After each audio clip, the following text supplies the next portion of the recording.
오늘 우리가 읽은 본문은 다윗이 그 아들 압살롬에게 그 왕의 자리를 빼앗기고 가까스로 목숨을 부지하고 이제 긴박하게 절체절명의 위기죠. 이제 예루살렘을 떠나는 그런 모습입니다. 한 예루살렘에서 한 20리 정도 되는 거리가 왔다고 하네요. 여기서 바후림의 이름에 이른 다윗 왕이 바후림에 이르렀다 하는데 그곳에서 이 사람들은 이렇게 차를 타고 가면 빨리 도망갈 수 있죠. 그때 말도 타고 수레를 타고 어떻게 해서든지 빨리 도망가야 되니까 이제 잡히면 죽는 겁니다. 그러니까 주변에 이제 그 가까운 사람들과 이제 급하게 피난을 나가는 거죠.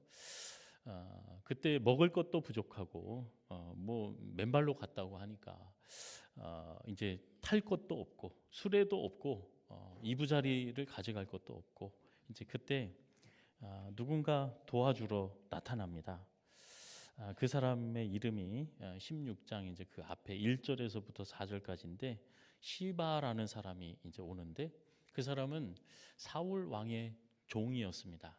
그런데 그 요나단이 죽고 이제 그 아들 무비보셋을 섬기는 종으로 이제 살고 있었는데 이 사람이 음식과 이제 잔뜩 싣고 와요.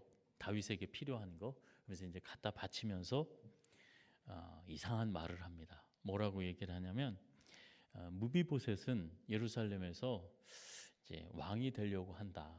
그러니까 다윗이 화가 나가지고 그 무비보셋 요나단의 아들이죠. 그 모든 재산을 다 너 해라. 이제 그랬어요.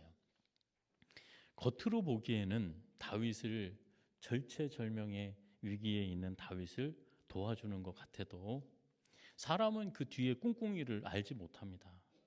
이 사람이 진짜 나를 위하는 건지 자기를 위하는 건지 자기가 모시던 그 무비보셋을 상전을 위하는 것인지 몰라요. 이제 그 다음 이야기입니다. 그러니까 어려운 일이 있을 때는 별의별 말, 별의별 그 일을 헤쳐나가기 위한 수단과 방법이 난무합니다. 난무해요.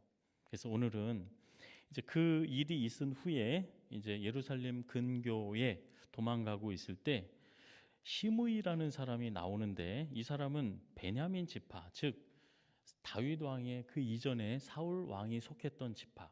그러니까 예전에는 그 왕이 난 지파에서 이제 행세를 했었던 사람이죠. 근데 유다 지파의 다윗이 왕이 되어지니까 내가 누리던 것을 못 누리게 되었어요. 그래서 다윗에게 속으로 원망과 불평이 이제 가득 찼던 사람이죠. 그런데 버젓이 다윗이 왕의 자리를 차고 앉아 있을 때는 끽소리 못합니다. 그런데 반란이 일어났어요. 그래서 왕의 자리를 빼앗기고 도망가는 그 다윗을 향해서 드디어 시므이가 나타나서 이렇게 얘기를 합니다.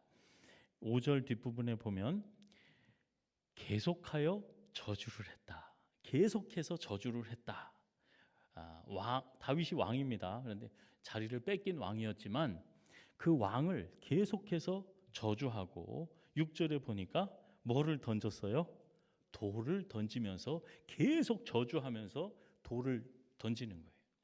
그런데 그 돌을 던지는데 다윗과 다윗 왕의 모든 신하들을 향하여 여러분 세상이 그렇게 만만하지 않잖아요. 그런데 모든 사람들을 향해서 돌을 집어 던지는 거예요. 그리고 저주하는 거죠. 7절에 보면 시므이가 저주하는 가운데 이와 같이 말하니라. 뭐라고 말을 하는지 보세요. 피 흘린 자요. 뭐라고 그럽니까? 사악한 자요. 내가 지금 돌을 던지고 저주하는 사람은 착한 사람이 아니야. 악한 사람이야. 그러니까 본인이 잘하고 있어요? 못하고 있어요? 본인이 잘하는 줄 알아요. 다윗한테 돌 던지면서 저주하면서. 여러분 원수가 칼을 겨누고 원수가 창으로 찌르는 것은 괴롭지 않아요. 그런데 내 형제가 돌을 던지고 내 형제가 비난할 때 가족과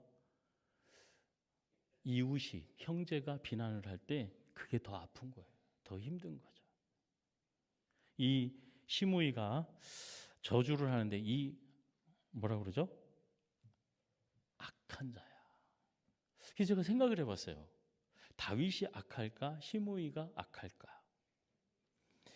시므이는 기회주의자이지만 사실은 성경에 쓰여진 내용만 봐도 다윗이 더 악한 놈입니다.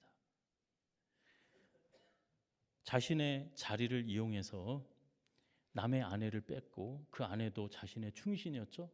그리고 그 증거를 없애기 위해서 충신을, 그 남편을 죽여버리고 아무렇지도 않은 것처럼 의인 행세를 하고 예배를 드리고 왕 노릇을 했습니다. 악한 사람이죠.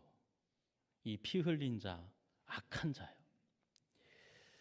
8절에 보니까 또 계속해서 이렇게 얘기합니다.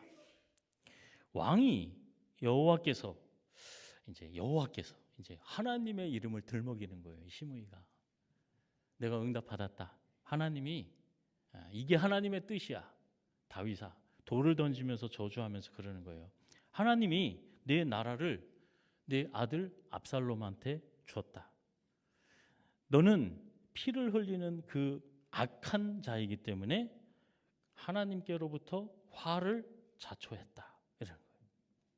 여러분, 이 시므이라는 사람이 다윗이 요압 장군이 압살롬을 죽이고 그 반역을 이제 문제를 해결하고 다시 예루살렘으로 들어올 때 제일 먼저 쫓아나왔던 사람이 이 시므이였습니다. 쫓아나와서 뭐라고 그러는 줄 아세요? 왕께 아뢰되 내 주여 원하건대 내게 내 죄를 돌리지 마옵소서. 내 주 왕에게 예루살렘에서 나오시던 날에 종이 패역한 일을, 본인이 저주하고 돌 던진 일을 기억하지 마시오며 왕의 마음에 두지 마옵소서. 이 죄인을 용서해 주시고 은혜를 베풀어 주세요 하고 베냐민 지파를 1000명이나 데리고 나와서 거기서 무릎 꿇고 빌었다고 그래요. 여러분, 이런 사람은 요나단이 그 혁명에 성공을 해서 왕권을 잡으면 그 앞에 나갈 사람이에요.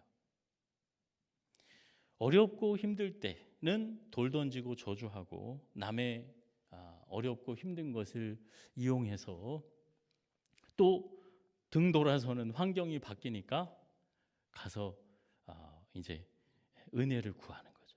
이랬다 저랬다 하는 거죠. 사람들에 대해서 이 사람은, 이 시므이는 자신에 대한 하나님의 뜻, 다윗을 향한 하나님의 뜻에 대해서는 전혀 관심이 없어요. 내가 살아남고 내가 보고 내가 듣고 내 이 환경에서 내 그냥 감정 한풀이하고 원망하고 그것으로 끝나는 거예요. 나만 잘 되면 되는 거예요. 오라, 내가 저주했던 사람이 다시 왕으로 되네. 어떻게 해야 되겠어요? 살기 위해서 쫓아가죠. 가서 무릎 꿇고 비는 거예요. 하나님이 다윗을 향하신 뜻은 물론 다윗이 악한 짓을 했습니다. 그런데 이 사람이, 시므이가 거짓말했다는 게 확실한 것은 압살롬에게 다윗의 왕위를 하나님이 주지 않으셨어요. 그런데 본인은 그렇게 줬다고 얘기하는 거예요. 하나님이 내 피의 값, 내 악한 짓을 한 것에 대해서 내 왕권을 빼앗고 아들 압살롬한테 줬다. 새빨간 거짓말이죠. 그리고 다윗을 향해서 돌을 던지고 저주하는 거, 여러분 그게 얼마나 인상 깊었느냐. 13절에 보면 시므이는 산비탈로 따라가면서 저주했다. 지금도 그런 사람들 많아요. 남 허물과 남 그 부족한 모습들 보면 그 비참해지는 그 모습, 그 약점이 보이면 끝까지 따라가는 거예요. 산비탈까지 따라가면서 돌 던지고 저주하는 거예요. 하나님께서 다윗을 돌 던지고 돌에 맞고 그 수치스러운 자리에 있고 저주받는 것을 하나님이 원하셨을까요? 그렇지 않습니다. 그런데 시므이는 하나님의, 다윗을 향한 하나님의 뜻 한마디 말도 전하지 못해요. 그리고 그 하나님의 은혜의 통로로 전혀 쓰이지 못해요. 그냥 본인이 보고 본인이 느낀 대로 행동을 하는 거예요. 본인 위에서만 살아가는 거예요. 하나님을 위한 삶도 아니고, 이 사람 이스라엘 백성 아닙니까? 하나님의 백성. 그런데 하나님과 전혀 상관없이 살아가는 거예요. 이웃을 향해서도 하나님과 전혀 상관없이, 하나님의 뜻과는 관계없이 정반대로 살아가는 거예요. 두 번째 나타나는 사람이 수르야의 아들 아비새가 나타납니다. 9절에 보면 이 아비새는 누구냐? 다윗에게 배다른 여자 이제 자매가 있었습니다. 그 자매를 통해서 낳은 이제 요압, 유명한, 성경에 요압이 더 많이 나옵니다. 요압, 그다음에 아비새, 그리고 아사헬. 이 세 형제가, 즉 다윗이 이 세 형제한테는 우리 엄마와 다윗과 형제지간이니까 이 아비새에게 다윗은 누구겠어요? 외삼촌. 외삼촌이에요. 요압의 외삼촌이 다윗이에요. 군대 장관이었어요. 아기새도 아니고 어미새도 아니고 아비새예요. 그래서 이 사람은 빨랐어요. 이런 소리 하지 말라고 그랬는데 제가 동작이 빨랐습니다. 그래서 이 사람은 다윗이 어렵고 힘들 때부터 다윗이 마지막 전쟁할 때까지 늘 함께 했던 사람이에요.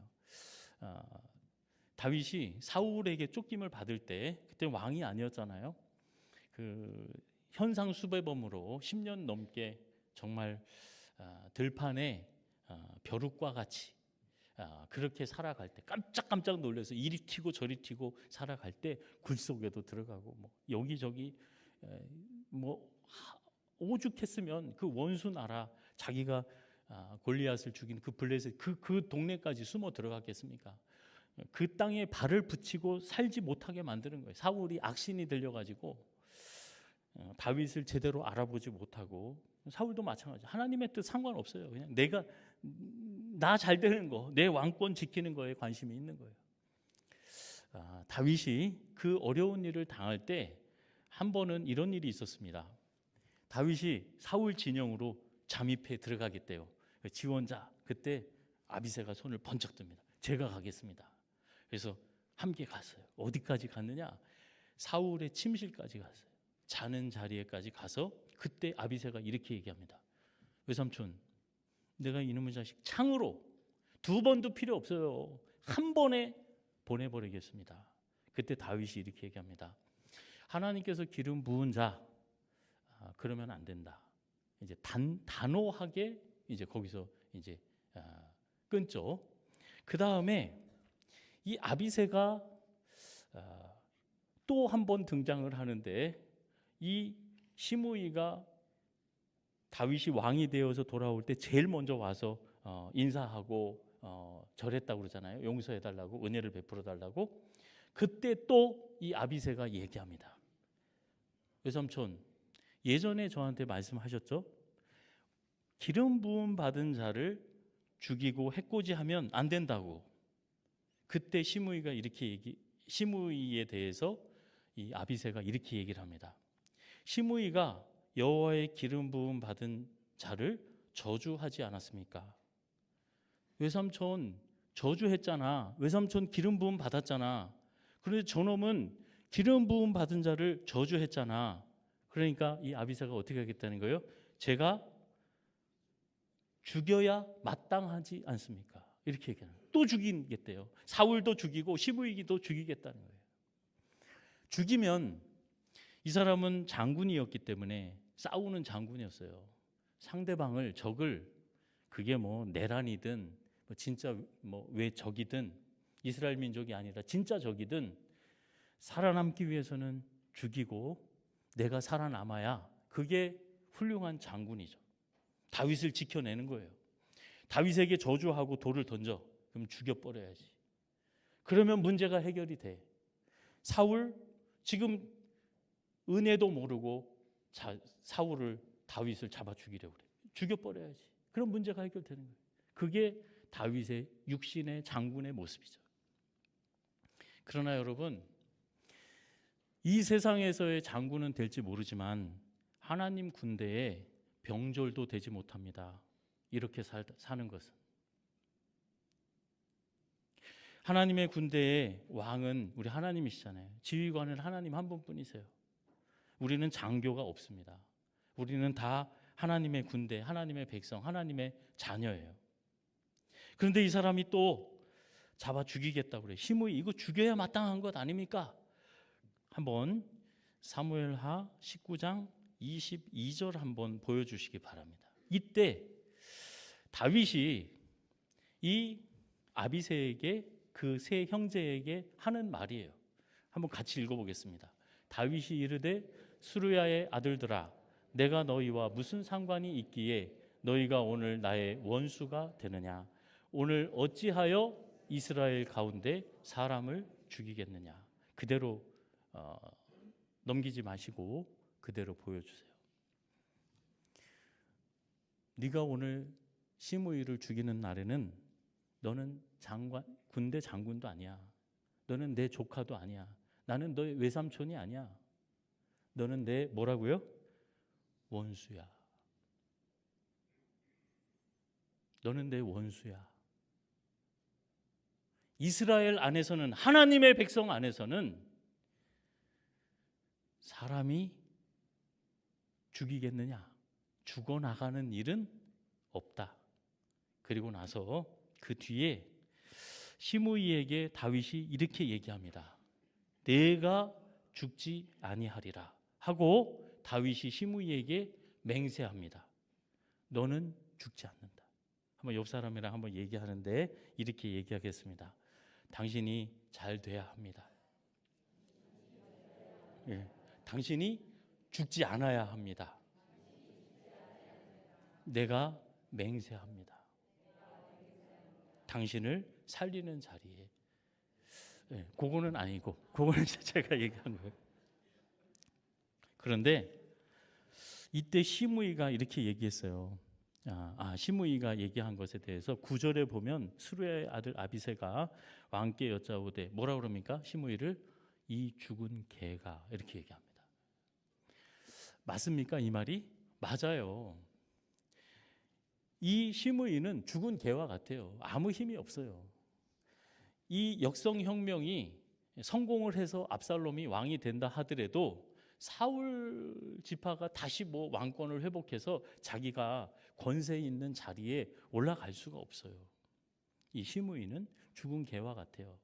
이 아비새에 비하면 나는 그래, 왕이 쫓겨가는 왕이고 그 군대 장관이지만 내 허리에는 칼이 있다. 이놈아, 내가 당장 너를 목을 쳐 죽일 수가 있어. 너는 죽은 개와 같아. 지금 뭐 하고 있어요? 자랑하고 있는 거예요. 나는 칼이 있다고. 내가 아무리 망하고 있다 하더라도, 내가 아무리 이렇게 부족하더라도 너 하나는 거뜬히 당해내. 너는 나한테 죽은 개야. 이게 맞나? 제가 아비새의 입장이 아니라 다윗의 입장으로 한번 생각을 해봤어요. 다윗은 생명을 걸고 전투했던 사람입니다.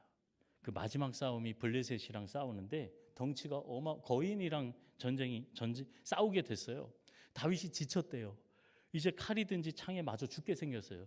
그때 아비새가 달려와서 그 블레셋 군대 장군을 없애버립니다. 그리고 나서 얘기하는 거예요. 외삼촌은 이제 전쟁하지 마세요. 그때 이후로 다윗은 전쟁을 하지 않았어요. 아비새는 다윗이 마지막 전쟁할 때까지 그 생명을 지켰던 사람이에요. 진짜 보호자, 나를 위하는 사람. 육적으로는 그래요. 그런데 여러분, 영적으로는 은혜와 축복의 자리에 동반자가 되질 못했습니다. 이 아비새의 얘기를 듣고 다윗이 사울을 죽여버리고 이 시므이를 죽였다. 그러면 여러분 어떻게 생각하세요? 다윗이 왕의 자리 회복할 수 있었을 것 같습니까? 하나님이 다윗을 어떻게 쓰셨을 것 같아요? 이게 하나님께서 보시는 거예요. 이 시므이는 다윗 때는 살아남지만 그 모습 그대로 살아갑니다. 그러다 솔로몬 때 죽임을 당해요. 이 아비새가 이 시므이를 향해서 이 죽은 개와 같다 했을 때 저는 이렇게 생각했어요. 야, 시므이야, 너랑 나랑 한번 비교해보자.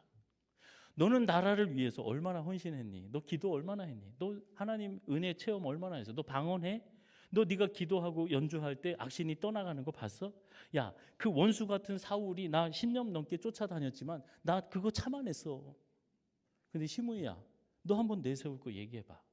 너 헌금 얼마나 했는지, 그리고 나라 위해서 뭘 했는지, 너 기도 많이 했는지. 따지고 보면 이 시므이는 죽은 개와 마찬가지죠. 다윗은 과거 얼마나 화려합니까? 그런데 예레미야서도 얘기하죠. 너의 지혜, 너의 힘, 너의 부 자랑해라. 하지 마라. 하지 마라.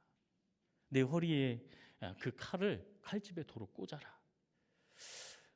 이때 다윗이 이런 식으로 이 아비새와 같이 말을 하지 않고 뭐라고 얘기를 했냐면, 이제 11절에 한번 보세요. 다윗이 이제 얘기를 합니다.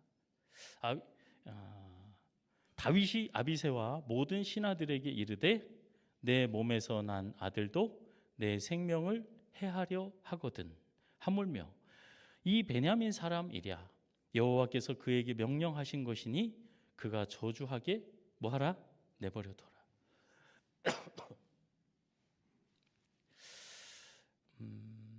우리는 다 욕심 안 부리고 화 안 내고 소리 안 지르고 선하게, 그리고 도덕적으로, 그리고 바르게 살려고 노력합니다. 도둑질 안 하려고 노력해요. 다른 사람에게 해를 끼치지 않으려고 노력을 해요. 그런데 다 실수하죠. 다윗도 사람을 죽였어요. 속였어요. 빼앗았어요. 별짓 다 했습니다.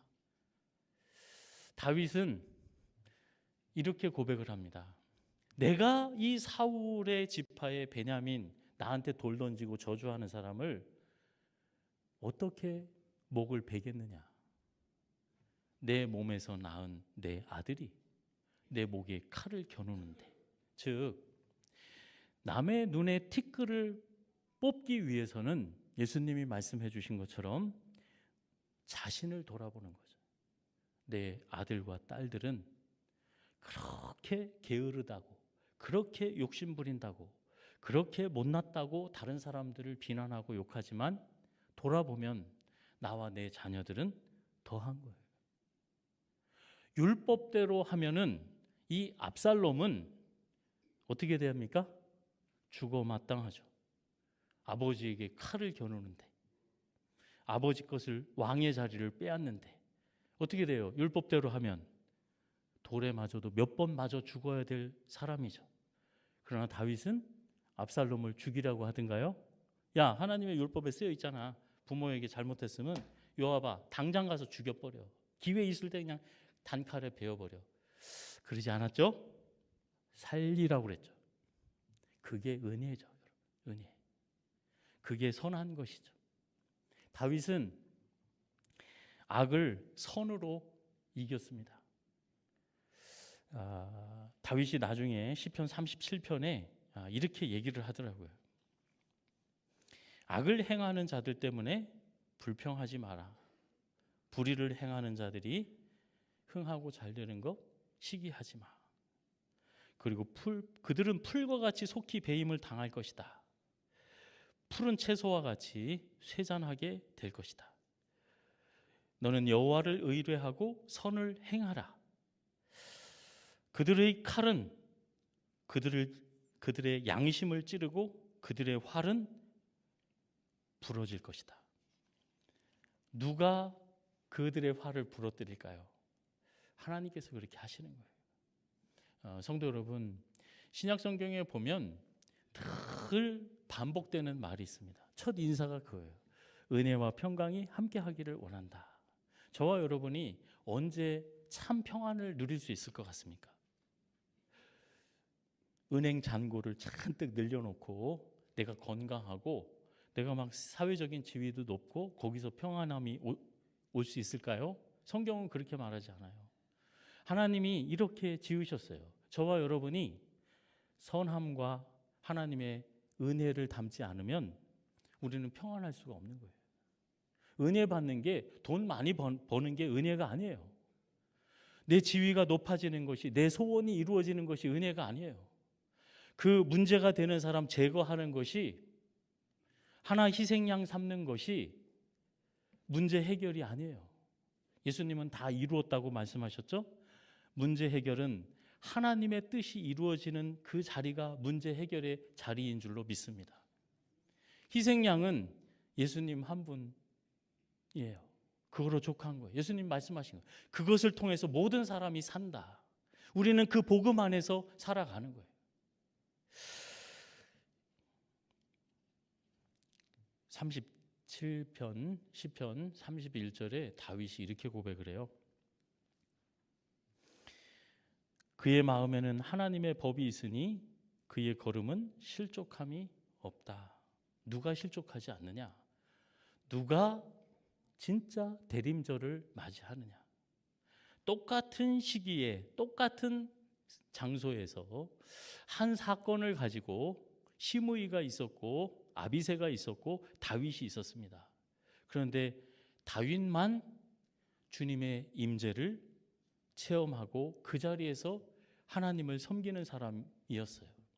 다른 사람들은 하나님의 뜻과 상관없습니다. 하나님을 존중히 여기고 높이지 않았어요. 하나님은 온 땅을 두루 감찰하시는 거죠. 이게 옛날 다윗의 이야기가 아닙니다. 저와 여러분의 오늘의 삶의 자리. 저는 제가 설교 준비하는 거 우리 애들이 보죠. 아버지가 어떻게 하나? 어떻게 기도하나? 우리 저와 여러분이 직장에서 어떻게 일하나?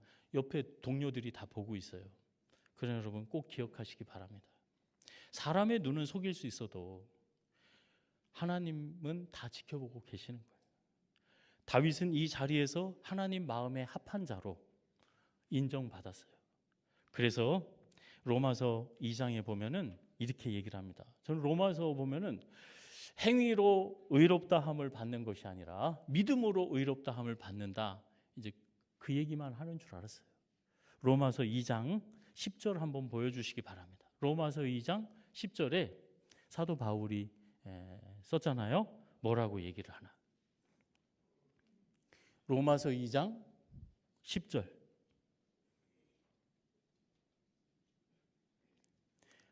네, 한번 성경에 한번 찾아주세요. 아까 2부 때는 띄웠더니 자 한번 같이 10절. 제가 한번 읽어보겠습니다. 선을 행하는 각 사람에게는 영광과 존귀와 평강이 있으리니 먼저는 유대인에게요 그리고 헬라인에게라. 하나님은 외모로 사람을 취하지 아니하신다. 여러분 선을 행하는 자에게 첫째 뭐요? 영광. 둘째 뭐요? 존귀. 그 다음에 평안. 다윗은 본인이 왕의 영광을 누릴 뿐만이 아니라 그 왕의 영광이 영원히 예수님에게까지 이 선을 행함을 통해서 악을 나를 저주하고 돌 던지고 나를 죽이려고 하는 그 사람들을 선대했어요. 그래서 사도 바울은 이렇게 얘기를 하죠. 아무에게도 악을 악으로 갚지 말라. 이게 로마서 12장인데 하나님이 우리를 사랑하신 것이 저와 여러분이 똑똑하고 남들보다 도덕적이고 남들보다 기도 많이 하고 남들보다 예의 바르고 헌금 많이 해서가 아니라 하나님이 우리를 사랑하신 것은 불쌍해서 긍휼히 여기는 마음으로 그 긍휼이 사랑이 내 모든 허물과 죄를 덮고 내 허물과 죄를 씻을 뿐만이 아니라 저와 여러분이 하나님의 자녀로 누려야 되는 그 마땅한 오늘 사도 바울이 얘기한 영광. 이 세상에 군관을 쓰고 돈으로 얻을 수 없는 영원한 영광. 사울을 죽여버리면 잠깐은 내가 편안함을 누릴 수 있을지 몰라요. 그거 죽여버리고 시므이 그 입을 닫아버리면 귀가 안 따갑고 좀 마음 편하게 될 수는 있을지 모르겠어요. 그러나 여러분, 영원한 영광, 영원한 존귀한 자리, 평안은 누릴 수가 없는 거예요.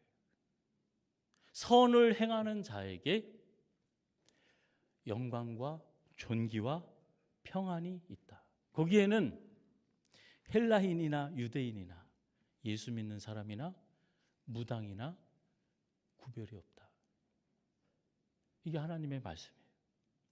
그래서 사도 바울은 로마서 12장에 하나님이 예수님을 통해서 우리에게 은혜를 쏟아부어 주시는 것은, 넘치는 복을 주시는 것은, 저와 여러분의 달란트 주시고 은사를 주시는 것은 나 가진 것 가지고 다른 사람 앞에서 내가 문벌이 좋고 뭐 재주가 있고 내 지위가 높고가 아니라 하나님의 은혜를 전하라고, 하나님의 선함과 축복의 통로로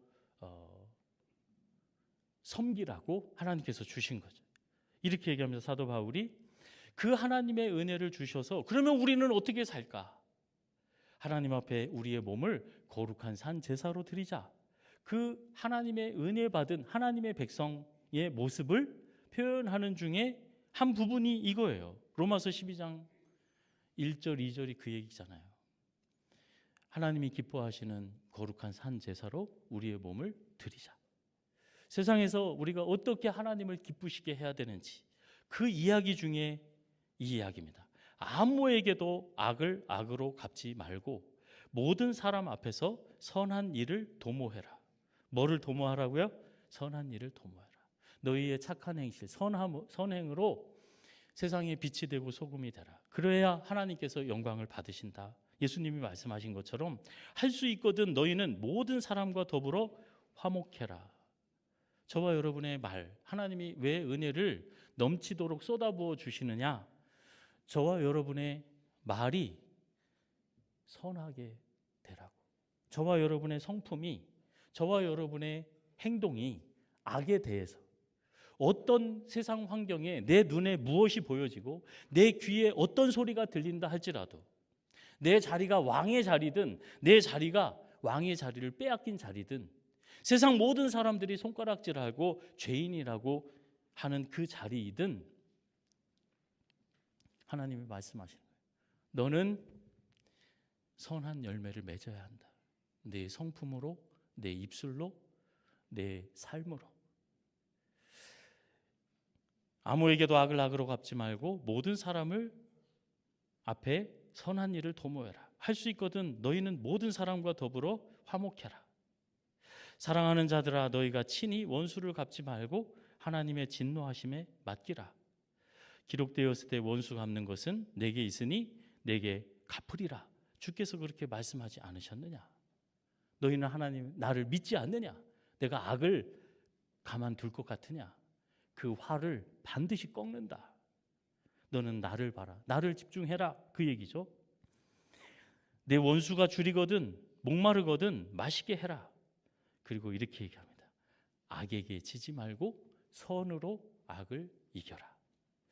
성도 여러분, 저와 여러분의 삶의 자리가 어떠한 삶의 자리든 다윗이 하나님 앞에 서면 하나님은 먼저 저와 여러분을 낮추시는 것 같아요. 그래서 하나님이 높이시는 거예요. 우리는 하나님의 그 거룩하심 앞에서, 그 위대하심 앞에서 낮아지는 거예요. 은혜는 그렇습니다. 고린도서에 보면은 우리가 문벌도 그렇고 우리의 부르심을 봐라. 자랑할 게 어디 있나. 그리고 그 뒤에 이렇게 말씀하세요. 하나님이 저와 여러분이 자랑할 것이 없게 만드시는 분이다. 자랑하는 사람 보면 그 사람은 하나님의 뜻과 어그러져 가는 거예요. 내가 칼을 차고 있고 내가 왕이고 내가 너보다 더 많이, 시므이야 너는 죽은 개야. 나는 이 나라에 대해서 더 큰 일을 하고 더 큰 공로를 가지고 있어. 나는 문벌이 좋아. 나는 머리가 좋아. 나는 뭐 기도를 많이 해서. 여러분, 하나님은 그 자랑을 막으시는 분이래요. 막으시는 분이래요. 자랑을 할 수가 없는 거예요. 이렇게 얘기합니다. 12절에 한번 같이 읽어보겠습니다. 오늘 본문 12절에 혹시 여호와께서 나의 원통함을 감찰하시리니 오늘 그 저주 때문에 여호와께서 선으로 내게 갚아 주시리라 하고. 여러분, 시므이가 나를 저주했어요. 그것을 맞받아치지 않았습니다. 이 죽은 개가 이러지 않았어요. 그리고 같이 욕을 하지 않았어요. 저는 이번 대림절이 일생일 때 가장 기쁜 대림절이었거든요. 어제 정말 멋진 메시지를 받았습니다. 이 모든 어려움과 모든 문제를 예수님 가신 길을 이 은혜로, 악을 악으로 갚지 않고 은혜로 갚는 자리에서 다른 어떤 방법, 누가 책임을 져야 되느니, 뭐 이 방법이니 저 방법이니, 말도 많고 방법도 많고 했지만 요셉이 그 형들을 잡아 죽이려고 형들이 잡아 죽이려고 했을 때 어떻게 용서가 됐을까? 나에게, 이 왕인 나에게 이렇게 저주를 쏟아붓는 이 사람을 어떻게 용서할 수 있게 되었을까? 그 힘은, 그래, 네가 아무리 떠들어봤자 너는 밥 먹고 살기 위해서 나한테 와서 비는 사람이고 나는 지금 총리야. 이따위 것으로 저와 여러분은 위로받지 못합니다. 평안을 얻지 못해요. 저와 여러분이 하나님께서 원하시는 선하신 하나님의 자리에 서게 될 때, 그 선한 성품, 선한 말, 선한 뜻 안에서 살아갈 때, 그 자리가 회복되어질 때 저와 여러분에게는 참 평안, 참 존귀, 영원한 영광이 저와 여러분에게 하나님께서 허락해 주실 줄로 믿습니다. 다윗이 그 고백을 하는 거예요. 너는 나를 저주했지만 하나님께서 내게 갚아주신다. 선으로 갚아주시는 거예요. 선으로. 결국에는 다윗이 그 왕의 자리를 지키고 영원한 열매를, 영원한 축복을 받게 됩니다. 누가 영원한 축복을 받느냐? 선한 열매를 맺는 사람. 그 사람은 영광과 존귀와 평강이 있다.